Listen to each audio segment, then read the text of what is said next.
Hey, welcome. So today we're going to build a super simple, step-by-step guide for making plans with a friend in English. By the time we're done here, you'll have a clear blueprint you can use anytime. All right, let's get started. You ever been in that situation where you want to make plans with someone, but you feel a little awkward? Maybe you're not sure how to start, what to suggest, or how to lock down the details without sounding pushy. Well, you're in the right place, because that's exactly what we're going to sort out today.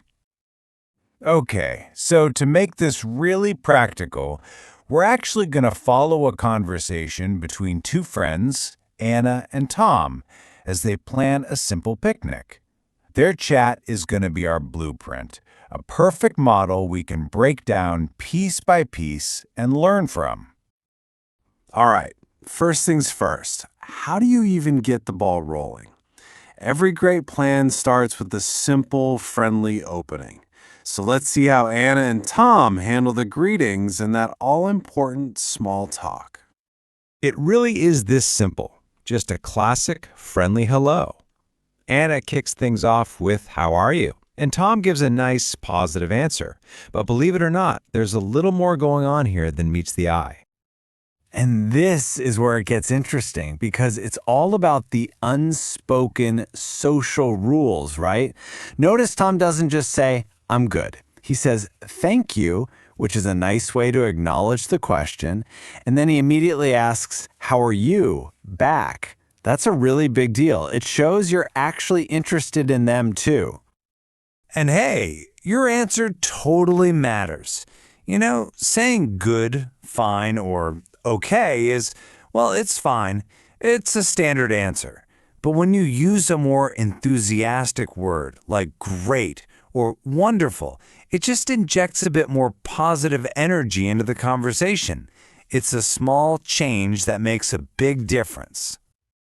So after they say their hellos, notice how Anna just smoothly slides into some small talk about the weather? This is such a great move because talking about the weather is safe, it's easy, and it's the perfect bridge from the greeting to what you actually want to talk about. And just so we're all on the same page, sunny just means the sun is out, it's bright, and warm is that perfect temperature. Not crazy hot, but definitely not cold. You know, perfect picnic weather, which is a great little hint about where this is all going, right? Okay, so you've got that friendly vibe going. You've done the small talk. Now it's time for the main event, actually suggesting something. This is the part where a lot of people feel a little nervous, but there's a really simple, polite way to do it. And here it is. This is the magic question. Before Anna even mentions a picnic, she checks if Tom is available. The phrase, "Are you free?" is the perfect signal that you're about to suggest making a plan. Now, this is super important. When she says free, she's not talking about money, of course. In this context, it just means, are you available or do you have any other plans? It is an absolutely essential phrase for your planning vocabulary. Okay, now watch this, because how Anna does this next part is just brilliant. She doesn't say, "We are having a picnic." No, she says, "We could have a picnic." It's so much softer, right? It's just an idea. And then she immediately checks in with him. Do you like picnics? This little two-step move? It's gold. Seriously. Using the word could turns your idea into a gentle suggestion, not a demand. And then asking that follow-up question shows that you really care about what they think. It makes the whole thing feel like a team decision. It's just so polite. Awesome. Tom's on board. So, what's next? Well, now they got to figure out the details. Who's bringing what? This part of the conversation is all about making polite offers and requests to make sure everything gets organized without any stress. See, a good plan isn't a one-way street. It's a team effort, a little back and forth. Tom asks how he can help, Anna makes an offer and a polite request, and it just feels like they're working together to make this happen. It's so simple and effective. Anna makes a clear offer. I can make, and then she follows it up with a super polite request. Can you bring? And Tom's response, of course, is just a perfect, friendly, enthusiastic yes. This is collaborative planning at its best. So, they figured out what they're doing. Now for the when and the where. And let me tell you, this last part is absolutely key to making sure the plan actually happens and nobody gets confused. Anna throws out a really specific time and place. But what Tom does next, this is so smart. He repeats those key details right back to her. Okay, 1 p.m. near the big tree. This is such a simple way to prevent any mix-ups. So this little exchange shows us two awesome techniques. First, Anna uses let's, which is a really friendly and inclusive way to make a suggestion for the two of them. And second, Tom repeating the details back is the secret to locking in the plan. It guarantees you're both on the same page. No confusion, no mistakes. All right, so we've walked through the whole conversation, step by step. Now let's pack all the best parts into a handy little toolkit you can take with you and use in your own conversations. These are the powerhouse phrases, the ones that made the whole conversation work. From that simple opening, "How are you?" to checking availability with, "Are you free?" Offering help with, "What should I bring?" Locking it in with, "Let's meet at," and showing your excitement with, "Sounds amazing." If you know these, you're pretty much set. And of course, here's the key vocabulary we used in our little picnic scenario. Words like picnic, park, sunny, warm, sandwiches, drinks. Having these ready to go just makes the conversation flow that much more easily. So there you have it. You've got the blueprint, you've got the toolkit. Really, the only thing left is to give it a try. Which brings me to one last question for you. What's your favorite picnic food?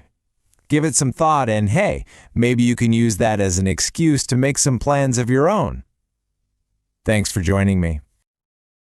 Okay, so today we're doing something pretty interesting, I think. We're digging into this English dialogue, one of those ones for learners. Right. Anna and Tom planning a picnic. Seems basic. Exactly. But we're not really looking at the picnic itself, the sandwiches or whatever. We're treating it like a blueprint. Yeah. The mission here is to kind of ignore the surface stuff, the vocabulary, and really zero in on the functional phrases. The structures underneath. That's it. We want to pull out those bits of language that let you actually do things, make plans, be polite, get things sorted, stuff you can use anywhere. So skipping the basics, getting straight to the architecture of the conversation, the building blocks.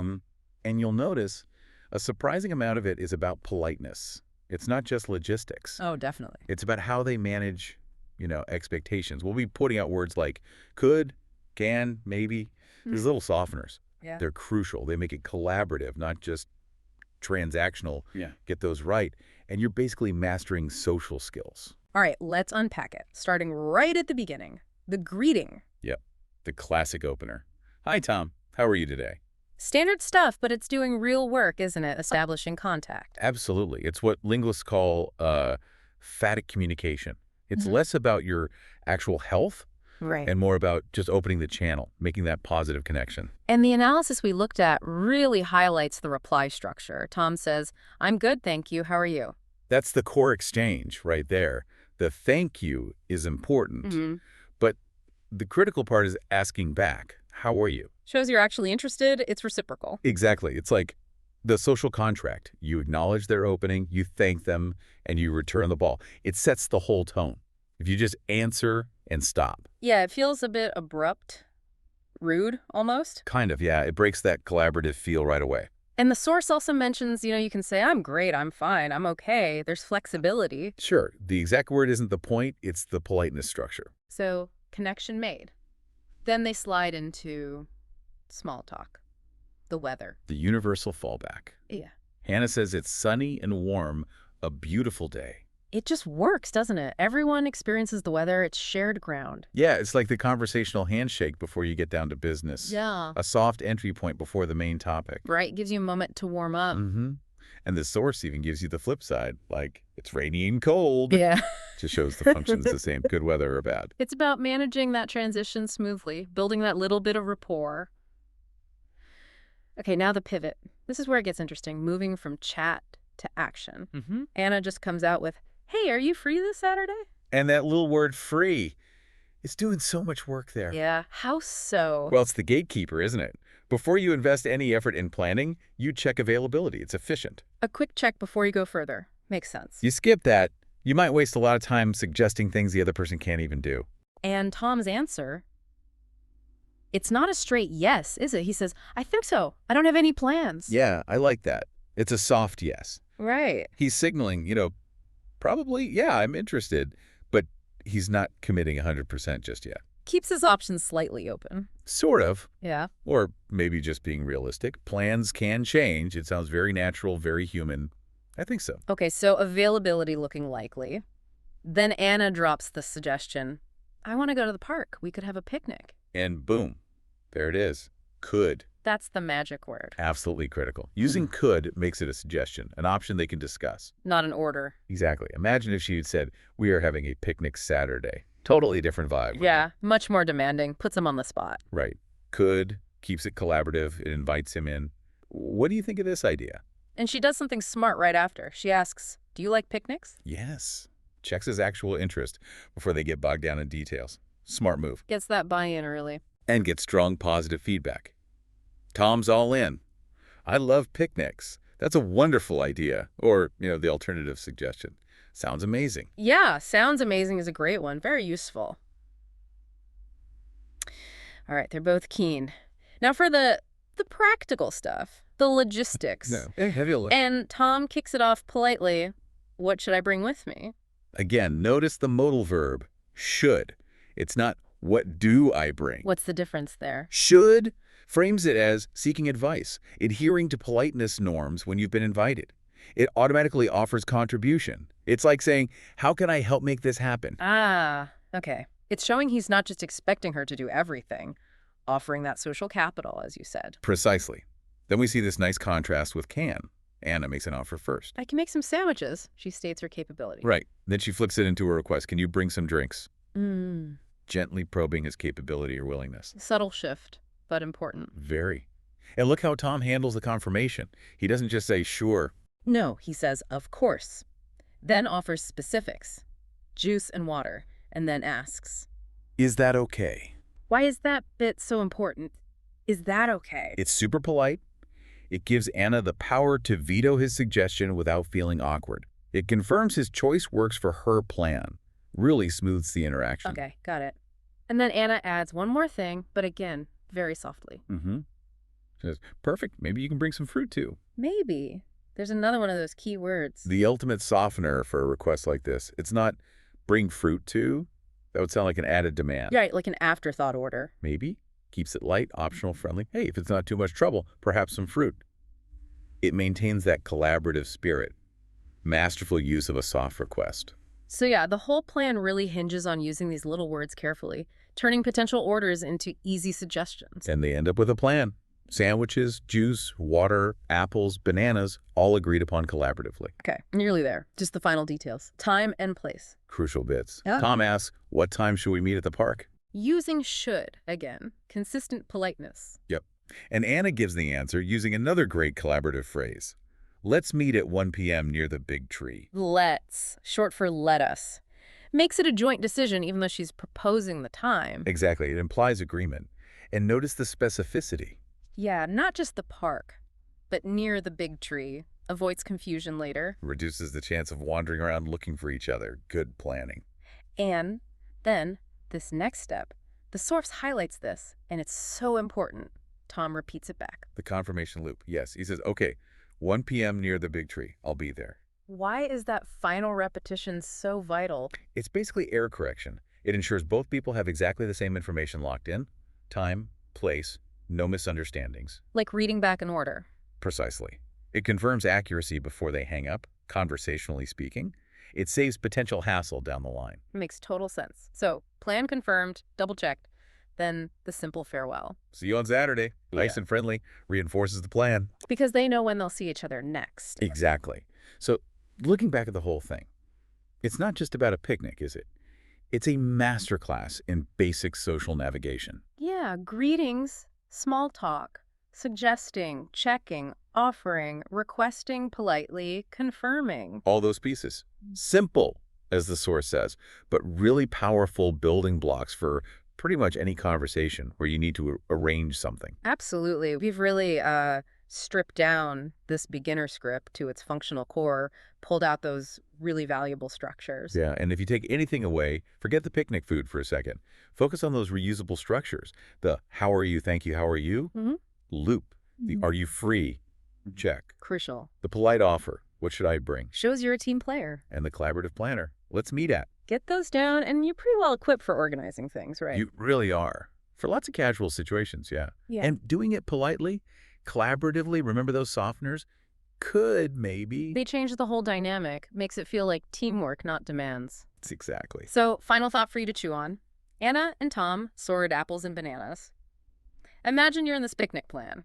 You kind of want some chips. Maybe not the healthiest. Could be debated. That slightly tricky item. How would you suggest it? Using that soft approach, maybe or could. How would you phrase that really gentle request for chips? And bonus question. If your friend gives you a polite, maybe not chips, how do you handle that smoothly without sounding put out? Yeah. Think about structuring that soft request and then maybe the graceful acceptance if it doesn't fly. That's digging into the next level of conversational skill. Definitely something to ponder. Yeah. Until next time, keep listening for those hidden structures in everyday talk.